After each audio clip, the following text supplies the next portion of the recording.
One. What is up, everybody? Welcome to episode 20 of the Thpstrength podcast. That is amazing. We are 20 episodes in. That's a big milestone. Today, we got a special guest on here. His name is Dan Gross. You probably know of him. If you don't, you are living under a rock because he is elite AF. All right.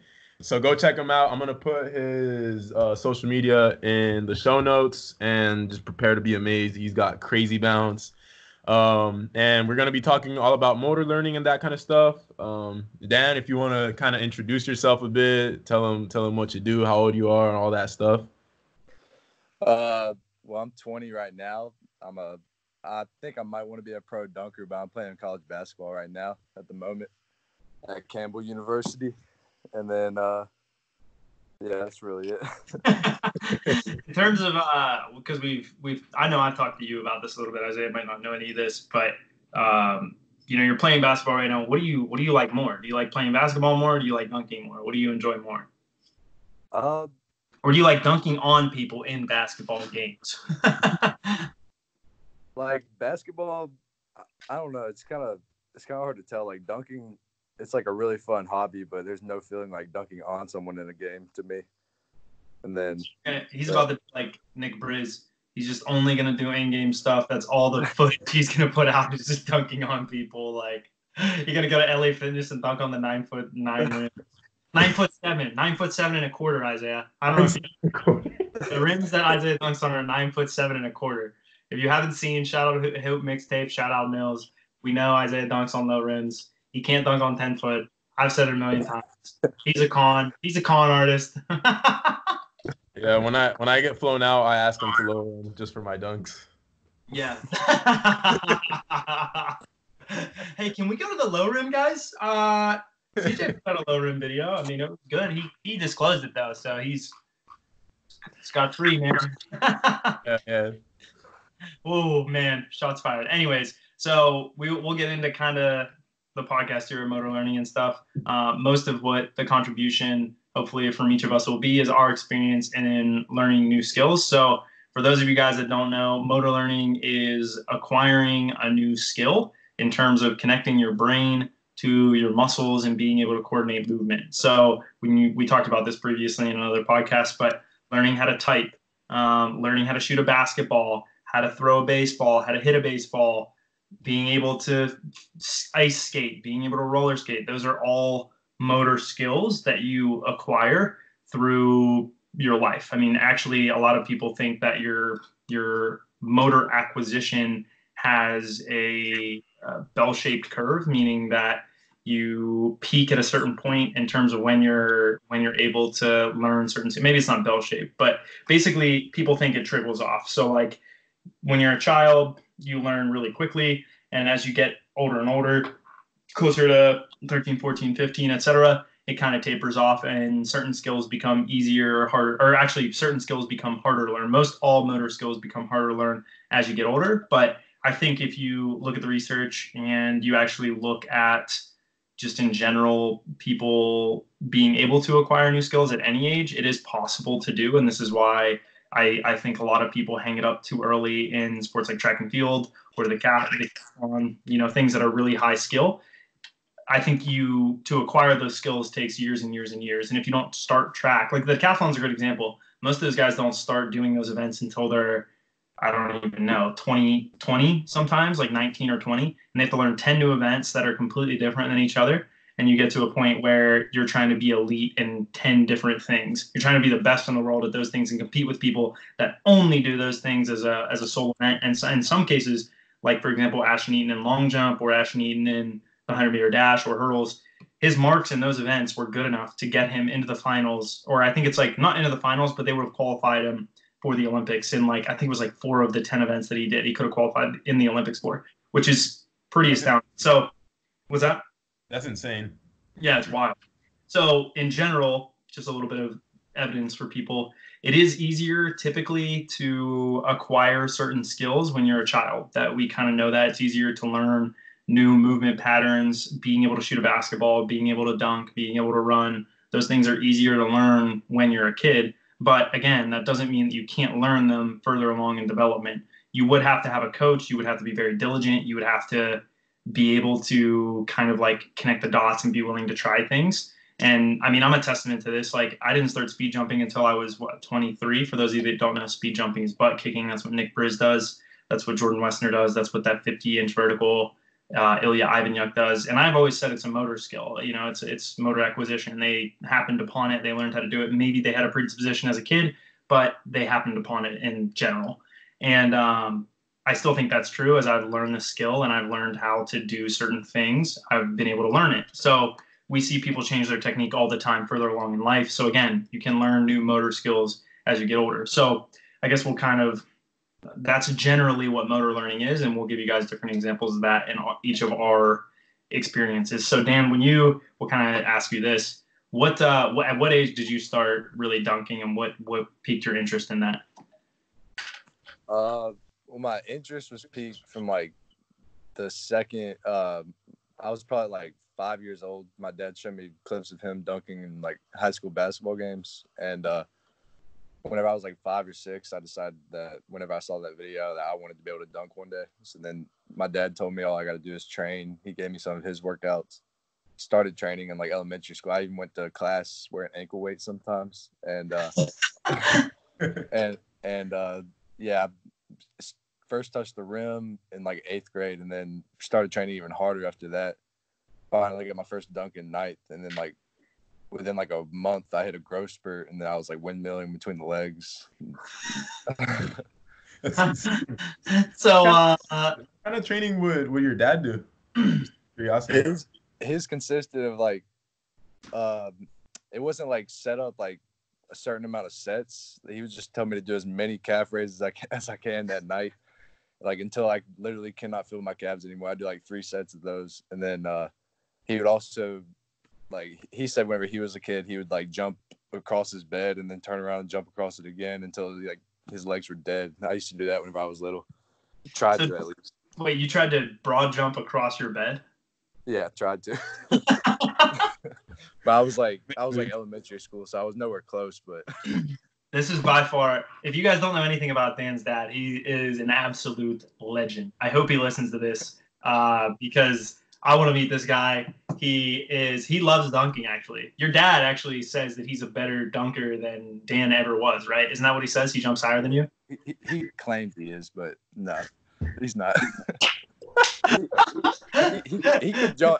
I'll give him this. He could jump almost as high as I can, but I've seen clips. He wasn't as creative. He won a dunk contest doing like a regular 360, which was still like crazy back then. Back in the day when they used to do windmills, that used to win contests. So basically, Dan has been obsessed with dunking longer than you, Isaiah. He's better at dunking than you are because he's liked it longer than you have.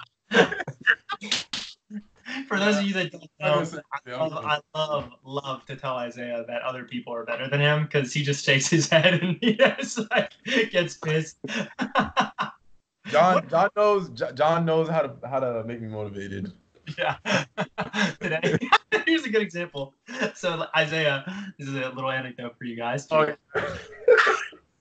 So Isaiah today, or 3 days ago, he goes to this dunk session at this outdoor court, and he's trying to recreate. He tells me about this idea like a week prior to it happening. He's like looking for a court. He's all excited to dunk, and he's like, "Hey, listen to this idea. It's gonna be a great idea. I'm gonna recreate every NBA slam dunk, and I'm gonna do it on outdoor court, 10 foot, every 50-point score. I'm gonna do it." And so he gets all excited, goes to the court, hits all these dunks. They're insane, right? Jumps, completely obliterates his body, risks it, going out there, catching coronavirus, not even caring, okay?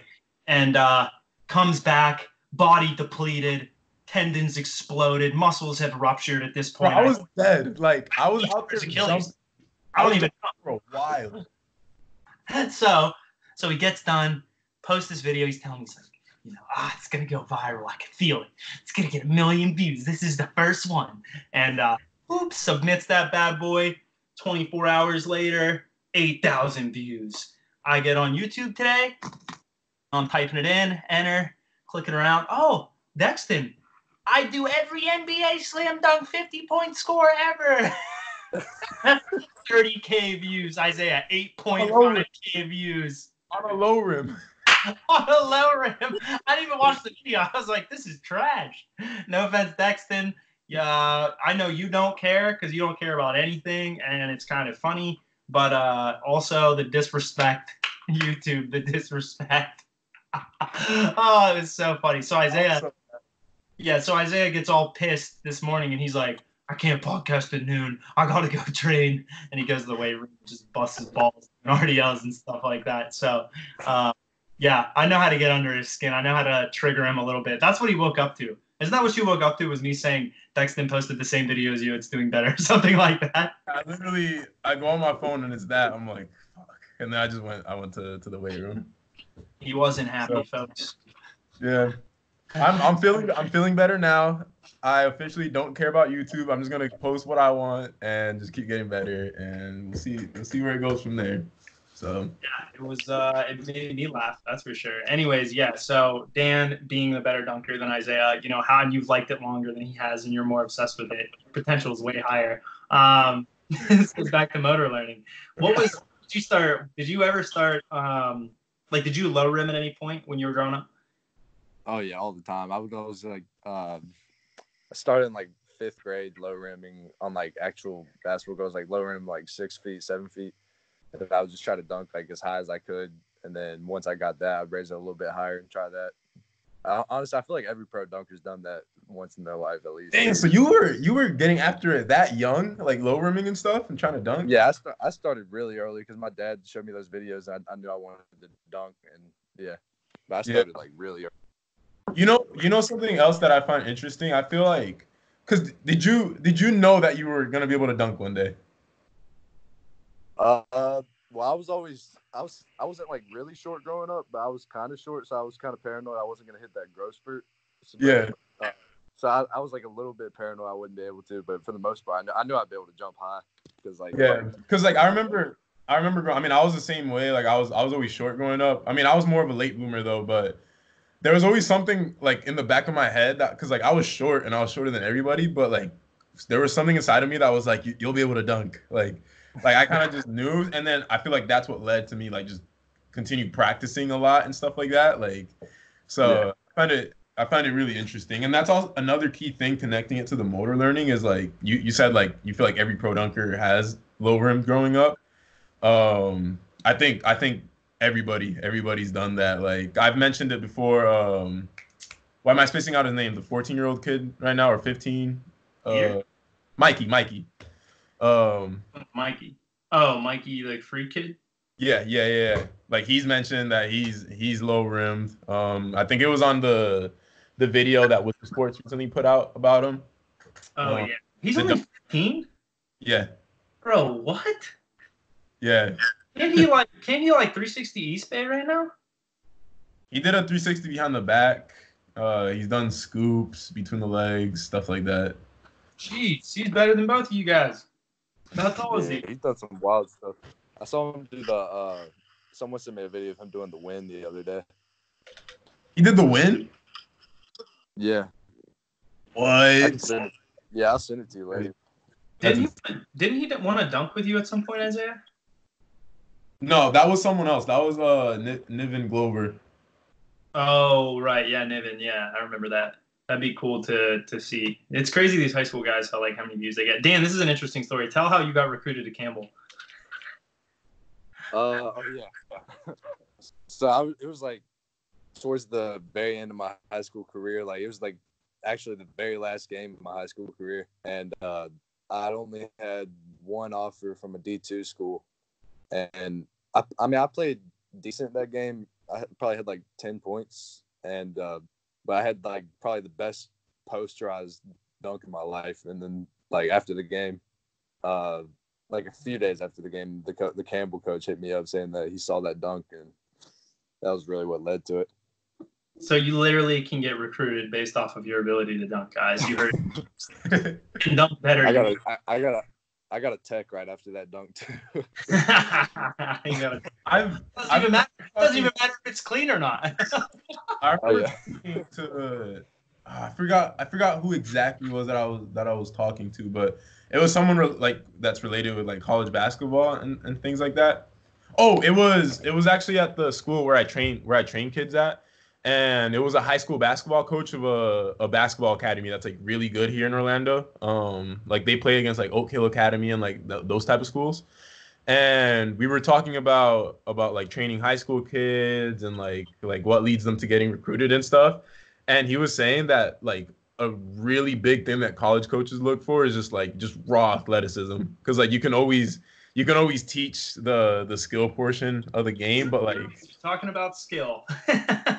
you can always teach the skill portion of the game, but if someone has like raw athleticism and just like can jump out of the gym, they're fast and all that stuff, like you got the hard thing out of the way, you know? Yeah. So, So why did I get any offers? Oh, because I was trash. Oh, that's right. Oh, because I couldn't dribble with my left hand well. Not until I was 26. Which is maybe this is actually interesting when you talk about motor learning too. Isaiah just said this, but these college coaches are looking for athleticism, and a lot of guys think that they're going to get recruited on the basis of them balling out on a bunch of 5'11", skinny, unathletic kids. And it's like, well, yeah, okay, maybe, but dunking, the rim height doesn't change for every athlete. Zion played in some BF nowhere high school basketball league. He played AAU, but like straight just caught bodies all day. It didn't even matter. And Duke was like, yeah, we'll take you. It's like, so I think if being able to dunk, because it's standardized, right? Not every rim is 10 foot. I mean, I heard Isaiah dunks on 9-7 rims. He seeks them out, actively seeks out low rims. So maybe you should go live in a place with low rims. You should seek out those locations and you should dunk on those hoops. Anyways, so if you, most rims are 10 regulation at high schools, most. But if you can go to those hoops and you can dunk on people, it's like, okay, well, everyone has this mutual understanding. And this is actually somewhat relevant. We're talking about basketball or rim heights, but everyone has a general understanding of, hey, look, this kid is this height and he got his head this close to the rim and he dunked on these people. It's like, yeah, we can teach him the general skills of how to be a better basketball player, right? I think coaches probably do look obviously for the fundamentals. Can you dribble a basketball? Do you know how to shoot a basketball? Can you do a layup? Can you drive? Like once you have those skills down, yeah, if you come off a screen wrong or your defensive sets are maybe not perfect, I think basketball coaches are like, yeah, well, we're going to be doing that. How long are your practices, Dan and Campbell? They're usually like 2 hours, maybe 2.5 sometimes. Yeah, and is most of that spent on the skill of being able to shoot and dribble and drive, or is most of it spent on the strategy of learning who the next opponent is and who you're going to play? Or is it split? Most of it consists of preparing for like who we're going to play, and then honestly, the only shooting drill we usually do is just in the warm up. Like we just shoot for 5 minutes straight. We have to get a certain number. That's insane. So think about it. That's like crazy to consider that your skill work in at that level is mostly like your success is predicated on your strategy at that point. So like if you don't have the skill of being able to do a layup and how to shoot and how to pass and how to drive and things like that, it's like you need those basic skills. And then if you add just freak athleticism on top of that, Division I coaches are like, yeah, we'll take him, assuming you're tall. I feel like being tall has a lot to do with it too. But yeah, that's kind of crazy. But it is a testament to the way that coaches do look at that in skill acquisition. What are you saying? I have a question for Dan. Question for Dan. Because I consider Dan has some of the best technique, even compared to like actual freaking professional dunkers that make a living off of it and stuff like that. Like Dan has like really good dunk technique. Like you do technical dunks. Like you've done like you're consistent with your scoops. Like you've done that backboard. Real quick. I gotta go. It's about the storm and all my plates are outside, so I gotta run and grab these. It'll take me 2 minutes to finish this conversation. But you have good technique. Like you can do like scoops, obviously between the legs, under both, and like those type of dunks down. And they're really technical dunks that require you to be coordinated with your hands and stuff like that. And a lot of those dunks, like there's a lot of guys that are freaky. Like no offense to them, but like say Daniel Cabella, or like Will Bunton, like those are guys that can get their freaking heads above the rims like consistently on any given day. but they can't for the life of them like learn technique on like a behind the back or a 360 between the legs and like stuff like that. It's really tough.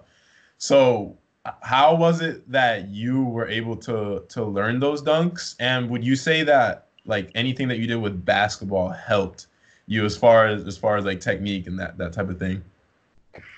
I think basketball definitely helped because like if you're a good ball handler, then it's easier to be able to like move the ball faster in the air while you're dunking. And then I used to do the same workouts you do with the Pete Maravich stuff. I used to do those whenever I was little. I was gonna mention those actually too. Yeah, and then but yeah, I'd say basketball and like ball handling probably helps out a lot with that because like those Pete Maravich ball handling workouts, those definitely helped out a lot. Yeah. And also just practicing on low rims and getting the technique down. Like if you just work on it enough, eventually it'll become easy. Yeah. And were the dunks like? So take for example, let me think of a specific dunk like a under both. How long did it take for you to get that on 10 feet? Like were there any dunks that you were just like really focused on getting and it took you a while, or were most dunks like it was a freaky day and you just happened to hit it? Well, the first day I hit that was I've only hit that dunk once, but I haven't tried recently. But I made it back. Yeah. Sorry, boys. But yeah, I'd say the under both legs that was just a freaky day. It was after practice. I did my first 360 between the legs, and then I figured I'd try under both. Got really close, and then probably took me like 50 tries. I jumped so much that day. And then I finally got it. What did I miss, by the way? Update me. What did I miss? Basically, you just talked about his days. I asked him about like dunk technique and if him being a basketball player like growing up helped at all like in terms of being able to learn technique, because like I gave him the example of like guys like Daniel Cabella or like Will Button that get their heads above the rim consistently, but their technique is trash. And he actually said he did the same drills that I did, the Pete Maravich drills. You can like see them on YouTube, and that helped a lot. And I actually wanted to mention that because like I grew up basically doing those type of ball handling drills. Like they're interesting because it's not necessarily basketball. Like it's around the world. You put it around your head, then around your waist, then around your legs, and like you do that as fast as you can, or you'll be passing the ball against the wall, like trying to catch it in certain ways. And I think it's like certain ones have more or less transfer to what you were trying to do. Yes. Like around the head.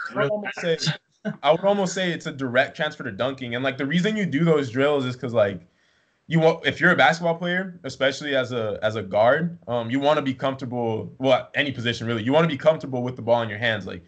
Like in a high level game, the passes are going to be coming at you really fast. You're going to be catching the ball at weird angles. Like you want to be able to be good at catching it, controlling it, and keeping it away from defenders and stuff like that. So the point of those drills is literally to make the movements as hard as possible so that what you come across in a real game is like easy, right? Like with catching the ball and controlling it. But those drills have direct transfer to dunking. Like you're literally dunking without jumping. Like that's what those drills are. And it's really interesting because like I said, Dan has some of the best dunk technique. Like, and he's not even a pro dunker. Like he's playing basketball in college, but he has some of the best technique like out of any of the dunkers out there. And it's really interesting that I also have like really good technique compared to dunkers, and then we both grew up doing the Pistol Maravich drills and like that type of thing. So it's just there's a correlation, a direct correlation there, you know. I was gonna say I feel like the motor learning of it is very like for you guys. It's weird that you did the exact same stuff. Like you guys did the exact same stuff. You low rimmed and you did ball handling drills and you played basketball. And it's like, oh, would you look at that? Y'all have good jump technique and good dunk technique, and you're pretty good at basketball. So, what were you gonna say something, Dan, about that? About what he was saying? Well, like the Pete Maravich, yeah, that really is like direct correlation because it's not like any dribbling. It's just like literally wrapping it around your back. Like it's perfect for like behind the back dunks, between the legs dunks, and all that. So I thought it helped out a lot with that. Is there like passes where you go between the legs and pass it off the wall and stuff like that and catch it between the legs? I think he did have some of those, but I didn't do those whenever I was little. Yeah, there was, because the videos, it's a set of it's like 4 videos or something like that, and it's split into shooting, passing, dribbling, and ball handling. The main one's the ball handling one, so that's the one I did. That's probably the one that Dan mainly did, and it's literally just those type of drills. And then I think the passing one, I also did the passing one a lot. I'm obsessed with passing in basketball. Like, if you ever play I take a lot of pride in passing. And so I did that one a lot, and it was a lot of like behind the back tosses. And then I think the dribbling one, Dan, you know the drill where you dribble a ball against the wall like as fast as you can and try to do that type of thing. So it's like those type of drills, but mainly I would say the passing one and the ball handling one have the most transfer, because the pass, when you're dunking, you're throwing it off the backboard, catching with one hand. That one's a lot of catching with one hand and controlling it that way. So, but the ball handling one's the main drill. Also, I want to say, John, I low-key want to make a video doing all the Pete Maravich stuff, making it a video, and then we just program it in for people on circuit days. Something like that. Yeah, make it its own circuit or something, and then I would not be opposed. And I mean, honestly, we talk about the warm up. Yeah. Yeah, well, the warm up you would probably like a lot more, Dan, wouldn't you? If it involved the basketball, wouldn't you? Wouldn't you, Dan? Yeah, I would. So for those of you that don't know, Dan recently, I was like, hey, well, this is, I guess, short. I'll give you the shortest version of possible how Dan and I kind of got in contact. Basically, Isaiah and Dan had been corresponding through Instagram for a while. Obviously, I was coaching Isaiah. I knew who Dan was. Dan didn't really know who I was. I don't know. I don't even know if you knew who I was at all. I think I told Isaiah to reach out to you, right? Because I said I was in North Carolina. That basically what happened.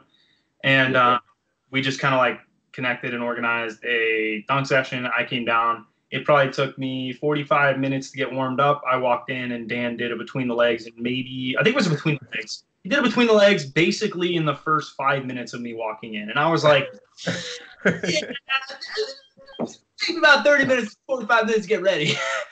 So me and Austin Eli are there, and we're like, we're shorter than you. We don't jump as high as you, and we're 1 foot jumpers. It takes a lot longer to get going. And then Dan casually throws down a 2-hander off 1 foot, and I'm like, okay, now I have no excuse. We're in this gym, and we go over the high school gym or whatever, and Dan just starts going off in the first 2 minutes, and I'm like, dude, it's gonna take me about an hour to get ready. And you can ask Dan. It was out of nowhere. I was like buns. I was terrible. I had done an 800 workout with the Duke team prior to this. I ran 2 600s at which would have been 2-minute pace in the 800. That was with a pace we were running them at, which is pretty fast for someone that doesn't run distance at all. I don't do anything like that other than the tempo work that I put into workouts sometimes. But I really wasn't well trained for this, and I just hopped in the workout the next day, and Liam was like, hey, we're going to dunk. Hard kind of told me last minute. I was like, yeah, I'll be there. So I was like, I'm not going to say no. So I grabbed my friend Austin, and we drove on down. And anyway, so I'm feeling like trash. And I go to do a couple jumps, and I just terrible. I can't even make a one-hander off the dribble. I can't get off the floor at all. And then all of a sudden, I just flip a switch. And you can ask Dan, what did you think? When you were watching that, were you just like, this kid sucks? What is happening? What I thought was the most interesting was once you got your first good dunk, you did 5 back to back with no rest. You just went at it completely.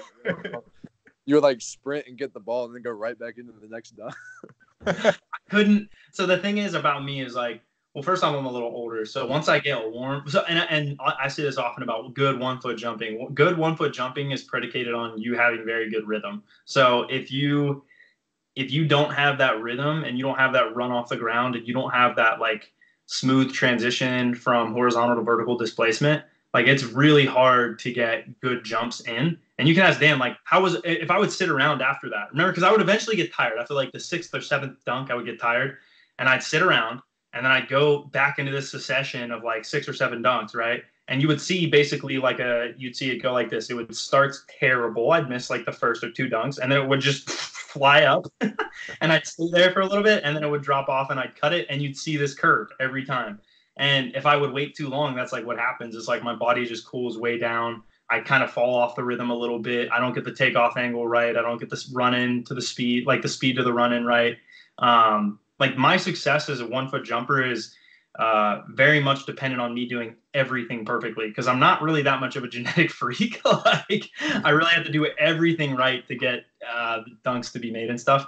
And then the second time I went down to dunk with Dan, I was like doing one-handers from distance, and I was like ramping up or whatever. Second time I go down, I have just pulled my hamstring. I pulled both my hamstrings. Like, I think I pulled the left one like 4 weeks prior, and then the right one like 3 or 2 weeks prior. So I go, or no, sorry, I pulled the right one 4 weeks prior, and then the left one like a week or two prior.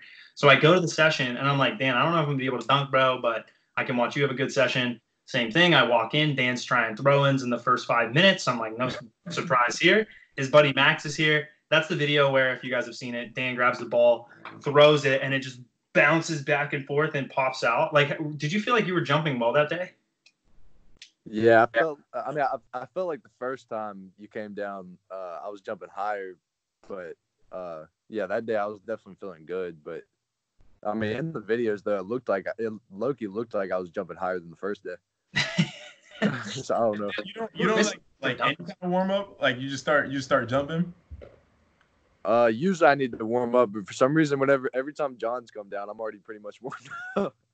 It's like you get there early or something. I don't even know.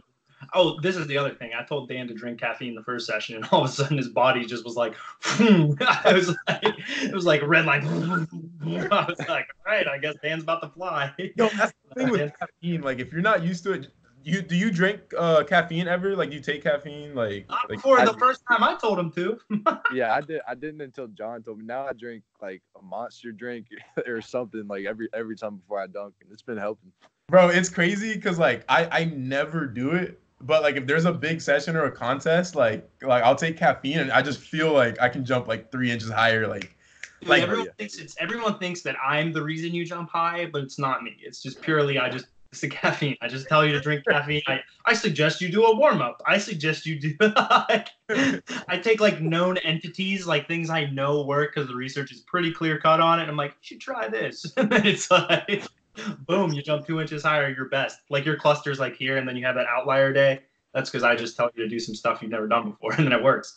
But yeah, it was really funny. Dan probably thought I was real trash, and then I just like started going off a little bit, and he was like, oh, okay, he's not that bad. But this goes back to the second time I dunked with him. So finally I'm doing these lobs off the side of the backboard for Dan so he can do a crab. It wasn't a scorpion technically, off the side of the backboard, and I like couldn't get it right because I had to bounce the ball like to the side.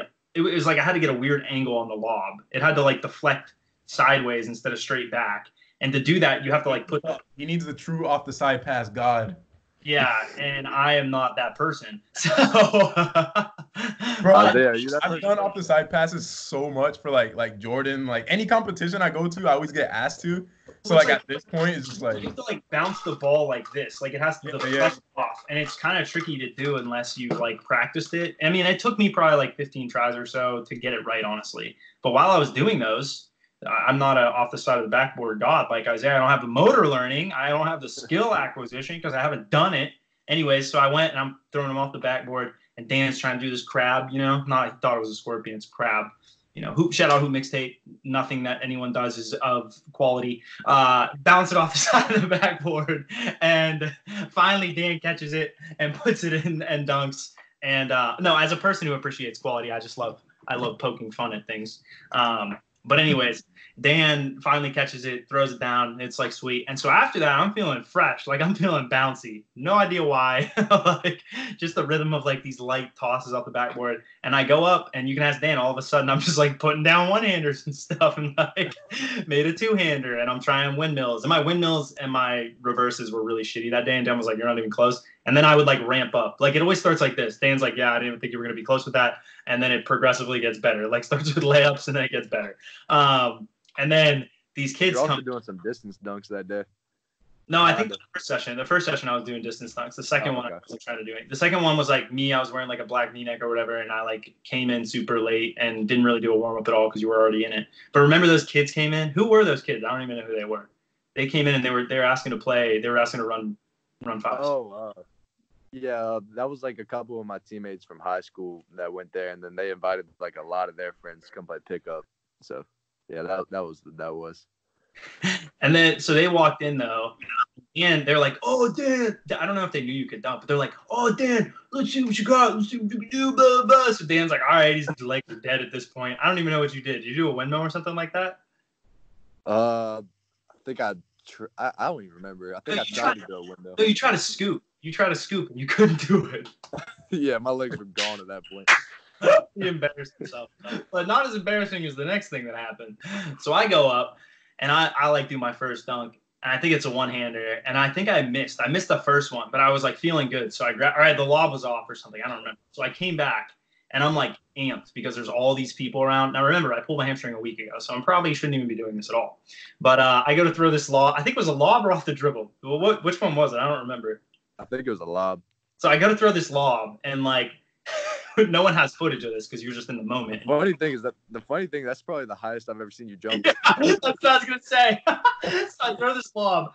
I am amped, like so much adrenaline. I go up to catch this ball. Like I know, even before I throw this ball, I know I'm gonna fly. Like I can't even describe the mindset to you. If you've been there, you know what it is. But it's like I'm like going up and I'm like, oh, I'm gonna fucking kill this. Like I'm about to destroy this dunk. These dudes are gonna be mind blown because I don't look like I can jump at all. So I throw this lob. I'm like amped as shit. I'm like running full speed. I'm like, and I take off. And immediately, as soon as I take off, my hamstring just goes and just explodes like a nuclear bomb. And I was just like, oh my God, I pulled my hamstring. And I grab the ball and just fall to the ground and like limp and fall over. And it's like embarrassing as shit.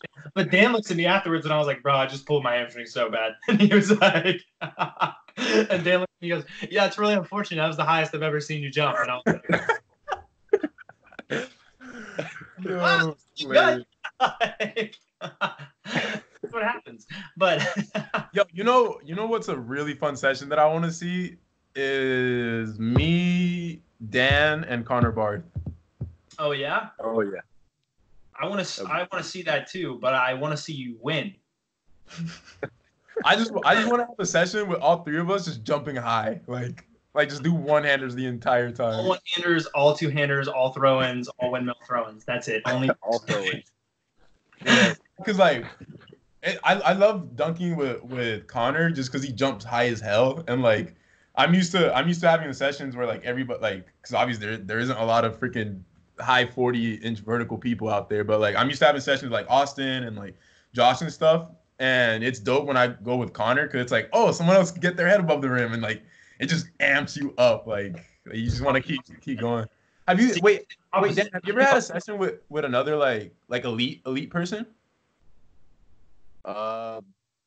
Most elite, honestly, was probably Austin whenever John came down. Austin Eli, yeah. That's gonna be another level of adrenaline. I'll tell you that. Yeah, I'll tell you what. As soon as Austin did it between the legs, it felt like I just like got this boost of adrenaline. After that was whenever I started jumping like my highest probably that day. Yeah, I showed up, started hitting one-handers. Yo, after quarantine, I gotta go to North Carolina. We gotta do a session.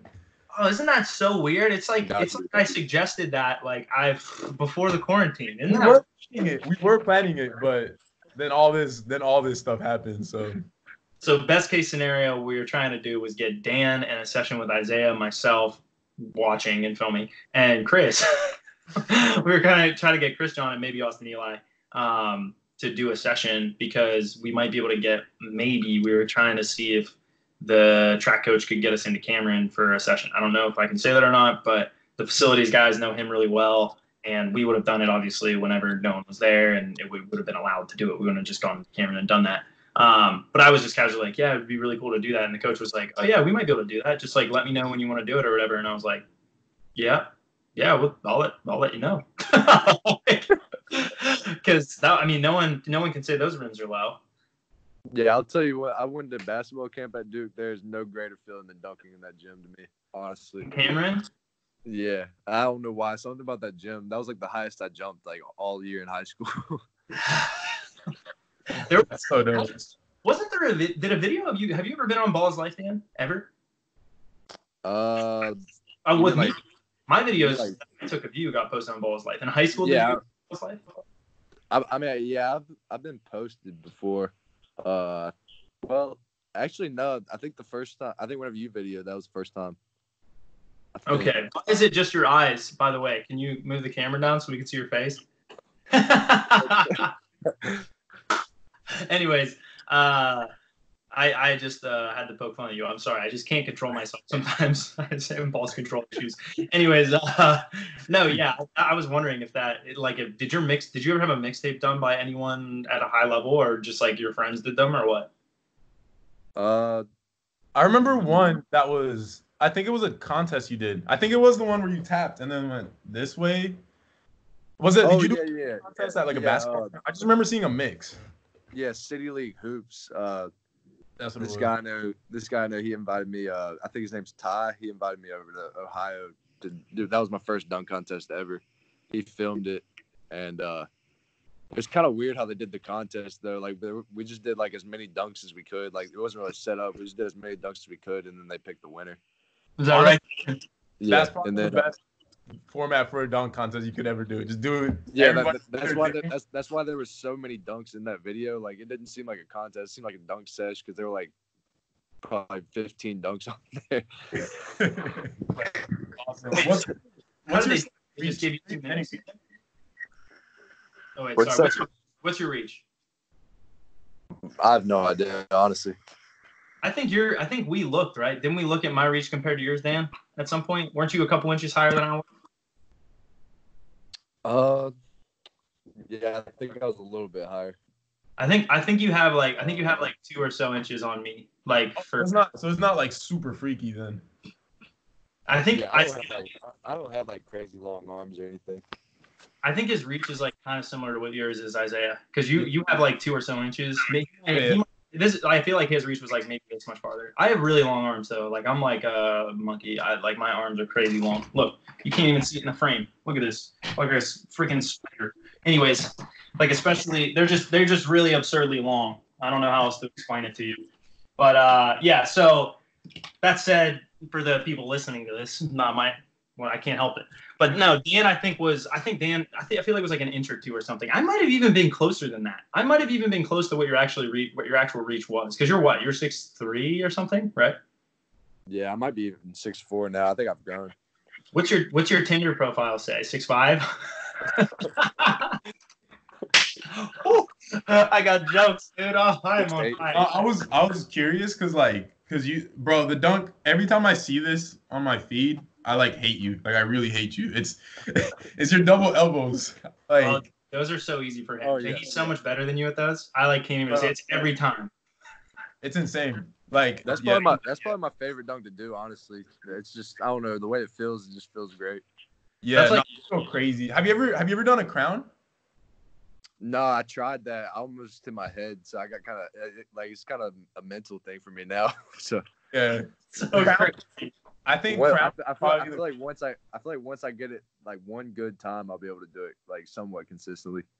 Yeah, now crown is probably like the coolest feeling dunk I would say, but I've only done it. I had a stretch of like 2 weeks. John, this was during the power phase. I had a stretch of like 2 or 3 weeks where I was getting it like every session, and then after that, it just like I like stopped trying it as much, got hurt, and yeah. Have you hit your head doing that before? So when I tried it like in 2016 over somebody, and I actually have 2 scars. You can see the scar like right there. It's like right on my hairline. I tried it, and then I was looking up, and then as I got it, the rim just came down on my head, and then like started bleeding and shit. And that's why you don't push off dunks. Yep. You have to like it's all timing. Like as soon as you like commit to it, you just gotta like duck your head really fast. Low rim, man. That's what I think you gotta do. By the way, I'm sorry for busting your balls today, guys. At the end of the day, I'm much nicer an athlete, but I really like to poke fun at the elite guys. I don't know why, because no one else will. Like no one else talks shit to you guys, and I'm like, oh, I will. But anyways, that was very irrelevant. I was just thinking that the whole time. One thing that I did want to, 2 questions actually I had for you, Dan. In general, so you would say, if I asked you this question, because a lot of people listening to this are going to ask this question, is how did you get your bounce? If you could answer that in a very like 2 to, I don't even know how long, 2 minutes tops, how would you answer that question? How did you get your bounce? Well, I used to I actually used to like look up YouTube videos all the time, looking up workouts. You know, D Storm is. Oh, I guess that's how you pronounce it. He's like a famous. He's like a famous YouTuber, but he used to make vertical jump workouts too. And I used to do his workouts, and then I would hit up professional dunkers. I hit up Isaiah whenever I was little. I was like middle school whenever I hit him up.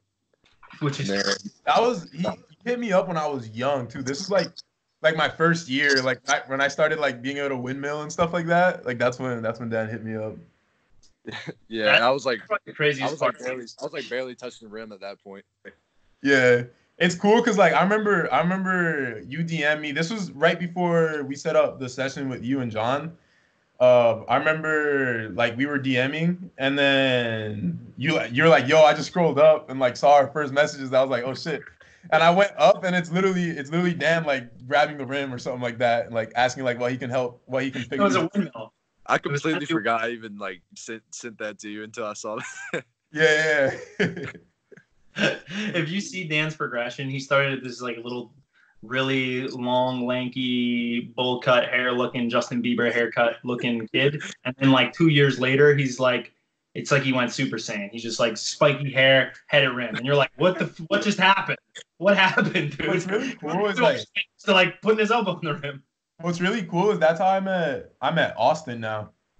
He DM'd me like asking for help. And then now we're freaking like roommates and like one of my best friends. So it's like it's crazy how Instagram can like create those connections now.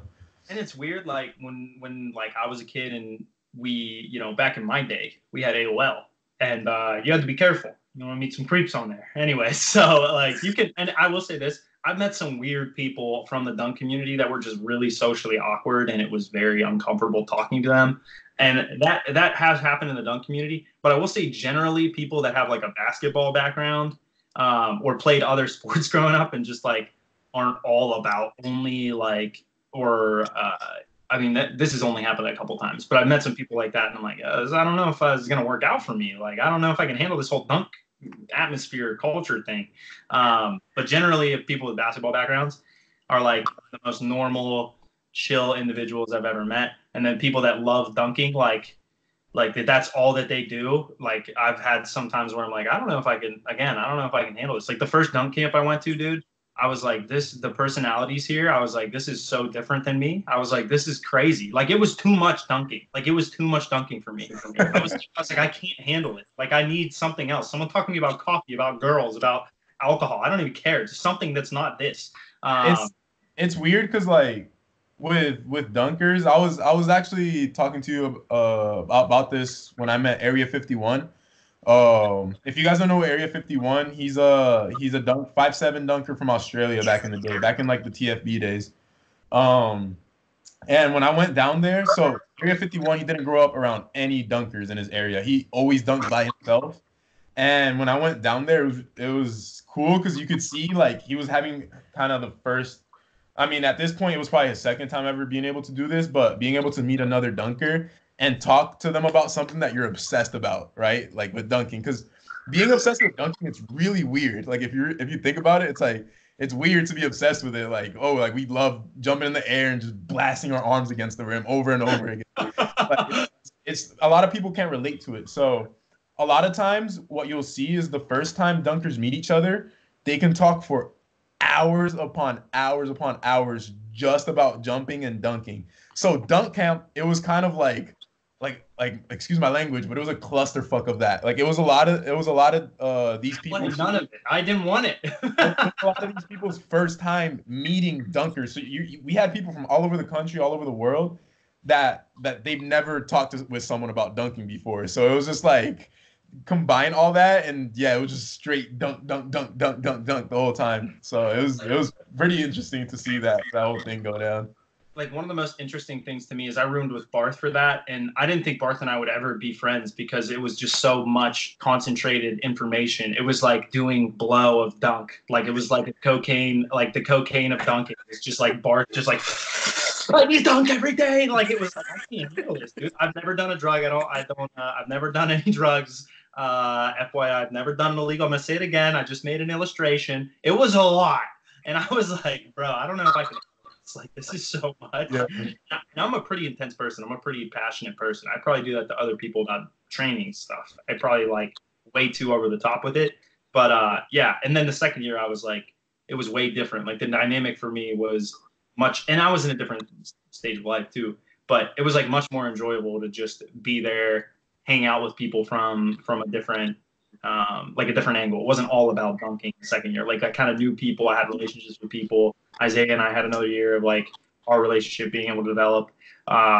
So yeah, I definitely think, I don't know if dunk camp's going to happen this year, but every year it gets a lot more enjoyable, I think too, because of those relationships kind of developing and people getting better and seeing the progress. So yeah, Dan, maybe you'll get to go and you'll get to dunk with Jordan and Isaiah and Jonathan, because that's kind of where everyone comes together, I would say, more or less. Like you get to see Jay Clark and Chris CJ and Isaiah dunk with Bart, dunk with like all these different camps, just like all the Tyler's guys come together. Like the volleyball guys will come, and it is fun. I don't know. Would you ever do that, Dan? Would you ever go to dunk camp if you were invited? You think? Oh yeah, I love to do that. Yeah, you'd show out. Let's sneak them in. Yeah. I've been wishing there were like some pro dunkers like in my area so I could like dunk in the same gym. What do you mean, man?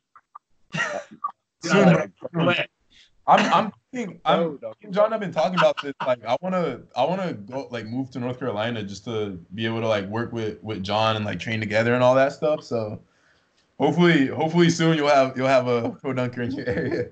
Yeah. There was one other. What were you gonna say, Dan? I was gonna say there's one other question I had. I was just gonna say it'd be cool to be in the same gym as like a bunch of those guys, because I know for a fact my adrenaline would be like through the roof and definitely be a great experience. Yeah, I think it would be fun to see it as well. I mean, I've seen you dunk a couple times, and every time I'm like, what the hell, dude, this kid's a freak. And I knew you were a freak because I'd seen it before, then I saw it in person, and I'm just like, I don't know how to handle this. Like, I told them this. We have a dunk chat, and I told them in the chat, I was like, dude, he's unreal. I told people, I was like, you don't understand. Like, he's so good, and he's not a pro yet. How old are you? 20. So I was like, he's 20 years old. I don't even know if you were 19 at the time, but I was like, guys, he has potential to be the best in the world. Like his hands are unbelievable. He's doing highly technical dunks that he never practices, and he's in basketball season, and he's able to do all this stuff. Like it's just his second nature to him. Whereas you guys practice all this stuff all the time. Dan just kind of walks into a gym and he's like, yeah, I want to try this, and then he just does it. And I'm like, I don't know. Like, did you practice any of those dunks that you tried the 2 sessions that I was there? Did you was that some of them were the first time you'd done it or what? Some of them, yeah, but like the crab off the side of the backboard, I literally just thought of that like on the spot. Like it just kind of came to me, and then just came to him in a vision, in a dream. And then the one where I threw a lob and then tapped off the side of the backboard and dunked. That was also just on the spot. And then I think the rest of them I had planned. See, I think Dan would crush dunk because he handles variability better than anyone else, and you can handle a ton of jumps. So I don't know if they'd ever ask you to do it, but I think you would annihilate people in dunk league, and you jump high as shit. So that all said, that's pretty much what dunk league is. It's like being able to sustain a high level of like vertical for a long time. So like dunk every other day for a week, and you can get your head above the rim all of those days, and then being able to do like John said, like have variety. So like because they kind of force you to push you out of your comfort zone, like, and for example playing dunk course or doing a certain variation of a dunk, like you have to be able to do like just variations of everything like on the spot. So I'm like super excited to see you go at it again, Isaiah, because watching it the first time, a lot of people don't know that was shot in 2017, and that was before we had ever started working together. And you're out, like you can't even dunk on 10-6 in that video, I think, right? Like you didn't even make the dunk on 10-6. I dunked 11. You dunked 11? They didn't include the footage. It's they just took me off the video. That's bad. They made it look like you didn't even dunk on 10-6. So. But no, now I think on the video I got to like 10-8 or something like that, and then they didn't include but. I think in general, just what I was gonna say is, like just watching you, a lot of people don't know the details of that, and that your knees were killing you. Like a lot of the time, you were super fatigued. Like you were not ready to jump as much as you had to jump. And now it's like how I prepared for Dunk League is 2 days before I flew out there. I had like a 2-hour session. Like I was like, oh, that's the worst preparation I've ever heard in my entire life. Literally, you had a 2-hour session. You had Bro, the longest session in 3 to 10 years. You had the longest session you could think of. 2 days, 48 hours prior to when you're supposed to compete. Yeah, I just didn't know because like in my head, like at that time, the more I dunked, like the better I jumped, and then I didn't know how to manage my knee pain at all. So it was just like, oh, Dunk League's about to happen. Like I haven't dunked in a while. Like let me get a session to prepare my body. Like that was my mentality. So it was just, yeah, I didn't know shit. Well, I guess I have two questions. Dan, when do you find you jump your best? Like when do you have your best days? When I sleep like 10 hours the night before, and then Longhorn. I ate a lot of Longhorn, so if I eat that like 2 hours before, I'm usually feeling pretty good. Nice steak. Oh, I just got so hungry. For those of you that don't know, Dan eats more Longhorn, and his dad eats more Longhorn than anyone I've ever met in my entire life. And maybe we can divulge on this another time, but Dan's stories about his dad are my absolute favorite. They're the greatest things of all time. I don't know if maybe we can talk about it. He actually goes there so much he won an award called the Legendary Guest of Longhorn.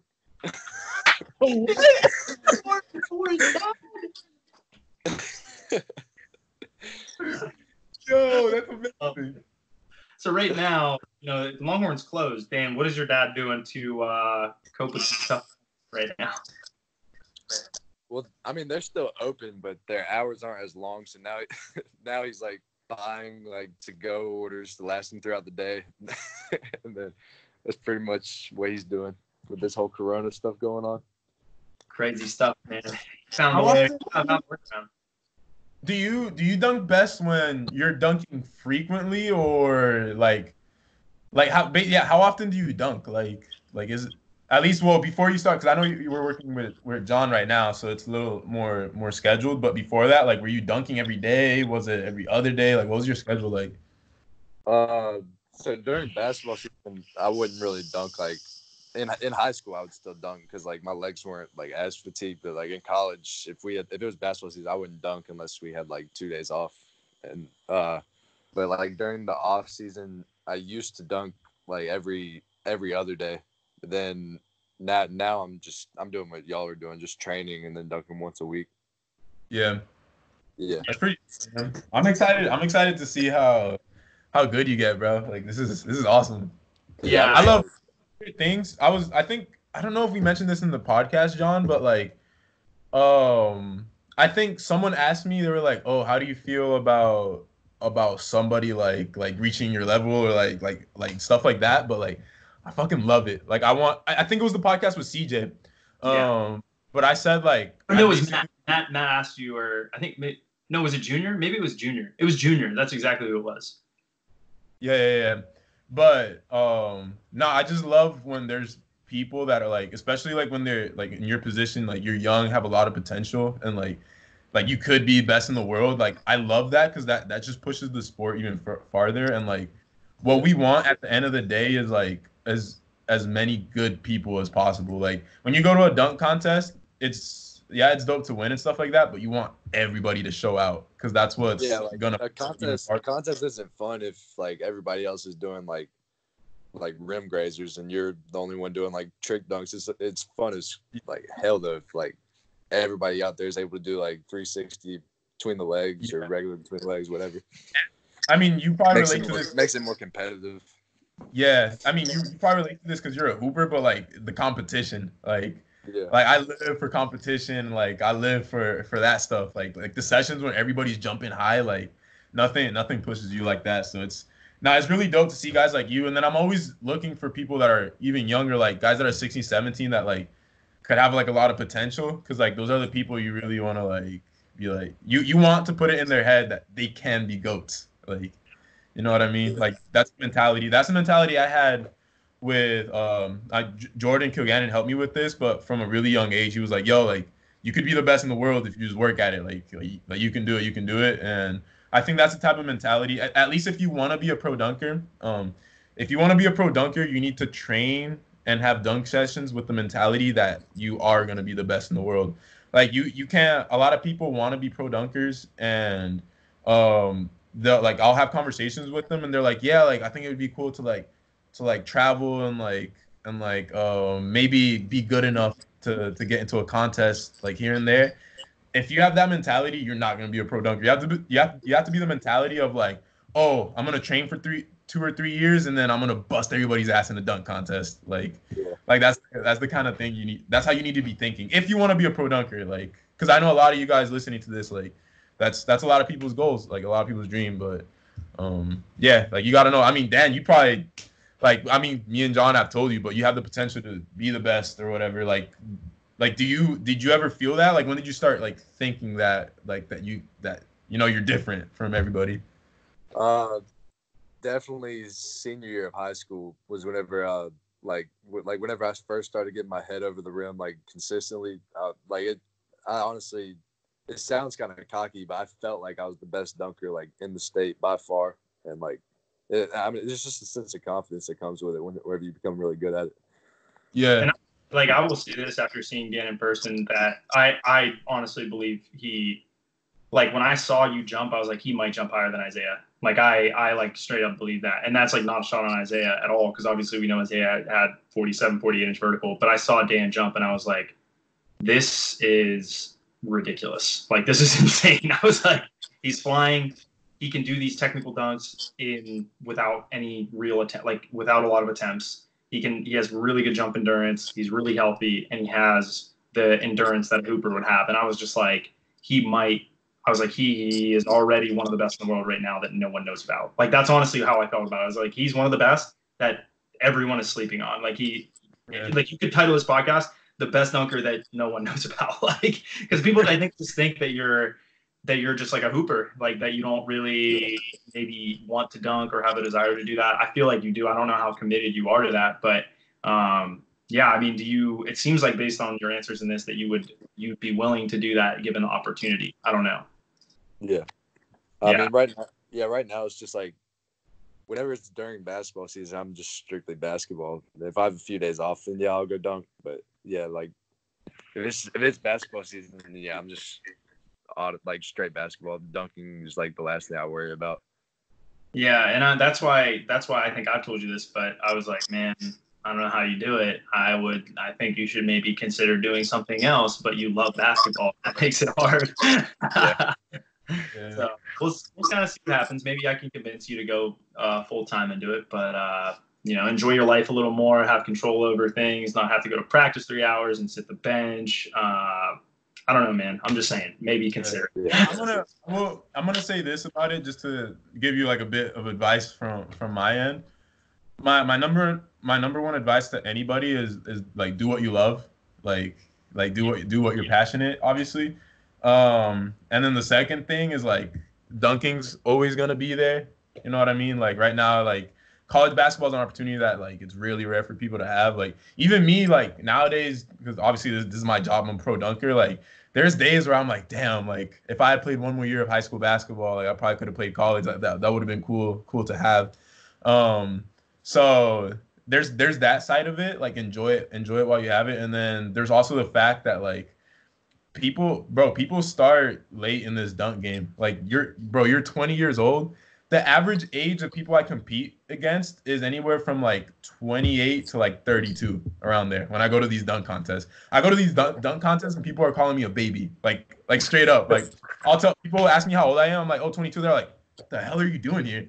And like, because I'm like super young. And the other thing is like a lot of pro dunkers, they get started late. A lot of guys have a college basketball background. Like that's how they started. And then after college basketball ended, they realized that they need to still scratch that basketball itch, but like they have to get paid somehow. So that's when they turn to pro dunking. But think Jay Clark, I think he started at like 25, 26 after he finished track and field. Chris Staples, he started being a pro dunker at like 27. So like there's time, man. And for now, all you can do, like you're already on the right path, like working with John, like because with John, he'll help you out with basketball, keep you ready, and then we're gonna get your bounce up this whole time. We're gonna get your like knees healthy this whole time. So yeah, I wanted to ask you about that, Dan. Like, how have you been handling? Not the Isaiah, if you had more to say, you finish what you were saying. Sorry. Just to finish it out, but like dunking is always gonna be like dunking's always an extension of basketball. So if you're playing basketball, like you obviously love dunking. If you want to be doing under bows and 360 between the legs, if you didn't love dunking, you know what I mean? Oh, yeah. But like dunking's always gonna be a basketball. As long as you play basketball, like you said, like first of all, there's always in-game dunks. Second, you might have a rest day or two. Sometimes you'll go out, have a session and stuff. Like you're gonna keep that skill. So you just gotta keep doing what you love, and it'll be there. Yeah, I definitely I hear what you're saying, Isaiah, but I'm team Dan Dunk. I'm definitely team Dan Dunk for sure. But I'm team Dan Dunk too. I'm just not ready to stop playing basketball quite yet. Yeah, overseas. All of a sudden, some overseas team is going to hear this and look you up and be like, "Oh yeah, we're going to hire him. Yeah, put him in that Australian league or something." We're like, "What? That's not what we were saying." But like, I did have this question for you. I meant to ask you this before, and I know we're at about an hour and 5 minutes. So, how did you transitioning into the?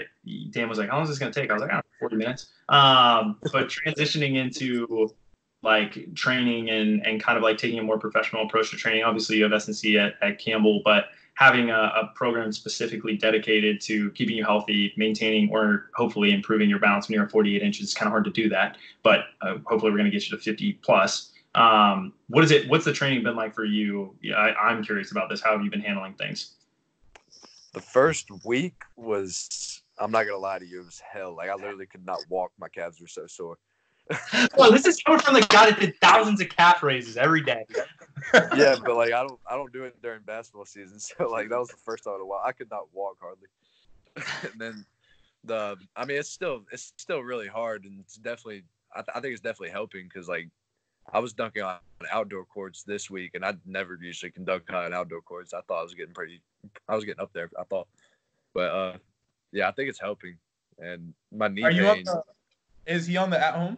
So he was on weight basically until like the 16th of March, I think. I think at March 17th or so, we put him on the at home stuff. So he's actually, and the other thing about Dan is you talk about how you got your bounce and stuff. I honestly think that your bounce is very genetic. Like, you talk about your dad and things like that and your ability. I've watched those videos too, and I can tell you they're pretty low level in terms of the actual information that he's relaying. I mean, it's just basic stuff. Like, how would you, what, in terms of the complexity of the training that you've seen me program, it's way different probably than anything you've ever done. I don't know. It's maybe similar to what you would see in some elements at Campbell with S&C, but is it way different than anything you've ever done? And like, how are there a lot of new components to it, especially when you weren't on the at-home stuff?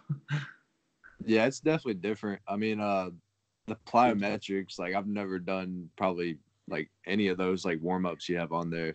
And then I usually just do like weightlifting, or that's what I did like growing up once I got into high school, and then running hills and stuff. And that was really the only workouts I would do. But it's kind of similar though, because I can tell it stresses like calf strength a lot, and that's what I focused on a lot like throughout middle school and high school. Yeah, and I think I definitely put in a lot of I don't know if we've ever talked about that, like your calves, because a lot of people undersell that have traditional training programs, but I do think that your calves and your Achilles and your gastrococcolius, whatever, you have to really train those, and I do it in maybe you could argue less specific ways, but I still put a lot of calf work in there. You can ask Isaiah. I have it in 3 days a week. A lot of my athletes know that. But you're going to see, like, the heaviest loads you're going to see with the calves are going to be the entire warm-up. It's going to be the sprints. It's going to be the tempo work that you do running. And I just look back at this. I think, Dan, you did 2 weeks of weights, basically, and then it was all body weight. I think you've been at body weight since then, right? Yeah. So, your bounce, I saw the outdoor session. You said the rim was 9'11 and a half or 9'11 or something, but it felt like 10 basically. Yeah, I haven't measured it myself, but someone told me it was 9'11 and a half. Yeah. So, I mean, watching the rim, I was like, it looks low. But I was like, I know Dan jumps higher than anyone I've ever seen. So I was like, it probably is. And at 6'4", it would make sense that the rim's going to look low relative to you. So, yeah, I think based on how you're adapting and stuff to the at-home stuff, one, I think it's a testament. A lot of people are skeptical about that, but the workouts are hard. I mean, they're not easy. People are like, am I going to get really better with this? And I'm like, yeah. But I'm like, add weight to the pistols if they're too easy. Like sprinting is always at max intensity. It's always going to be hard. So hopefully, I mean, moving forward, we can keep you adapting and keep you getting better. And you're just scratching the surface in terms of training volume. So now, I mean, the past couple of weeks, now after the first week, have you started to adapt and are you starting to see you're getting better at the things, at the sprints, at the body weight stuff? Like, how have you been handling that sort of stuff? Yeah, I've definitely been adapting. I said my calves were like really sore the first week. Yeah. I mean, the workout's still like really hard, but luckily I'm not like nearly as sore as I was. And Wait, what were you gonna say? I was gonna say you're bouncing back from workouts way easier now. Like you're just generally better adapted as a whole, which is crazy because like you came off playing. How much basketball were you playing every day coming to these workouts? Yeah, we played like about 3 hours a day. So you went from playing 3 hours a day to just doing 8 sprints and a warm up that took 10 minutes, 15 minutes. Actually, the warm up's a lot longer in the entirety. It probably takes about 26 minutes, I think, is the actual specific time if you do everything perfectly.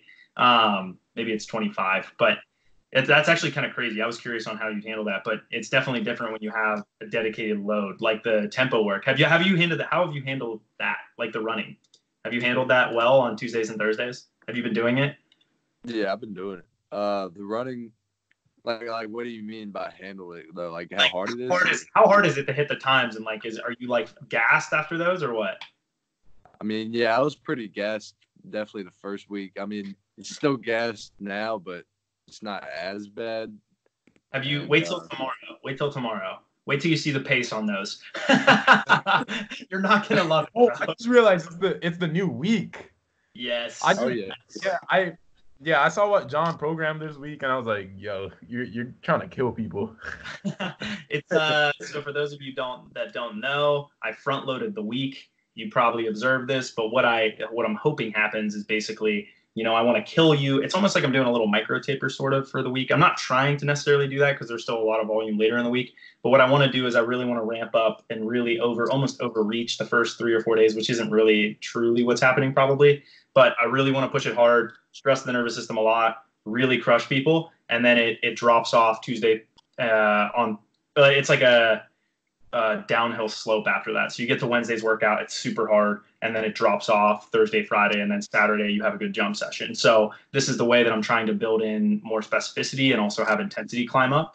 Is I want the jump sessions to be, they obviously are more high intensity. The sprint sessions are going to be longer sprints. They're going to be more reps of it and faster stuff. There's more jumping in this week. And then moving forward, you're going to see some of those things start to be manipulated as well, and see some of the less specific jumping move out of the workouts, more specific plyos climb in. Some of the body weight exercises will be manipulated a little bit. So it'll be interesting to see how you handle tomorrow's workout. Everyone's going to jump like doo-doo on this Saturday if you're on a lot of the body weight stuff, just because I front loaded a lot of people on those sessions. So for those of you that have a weight room, you're doing some different things depending on what cycle you're on. But variety is definitely trying to bleed in here with more of the elastic stuff in the running. So I'll be curious, Dan, I don't know if you know how much science goes into this. I spent way too much of my life on this, and hopefully you'll see good gains because of it. But I think you're going to be flat out after those 200s, 250s, and 300s tomorrow. Take a video. Let me know. All right, I got it. Anyways, I think we're good. I think we've covered all the content. Dan, did you have any questions for us that you thought might be pertinent for people listening? Or Isaiah, do you have any questions for Dan or anything like that?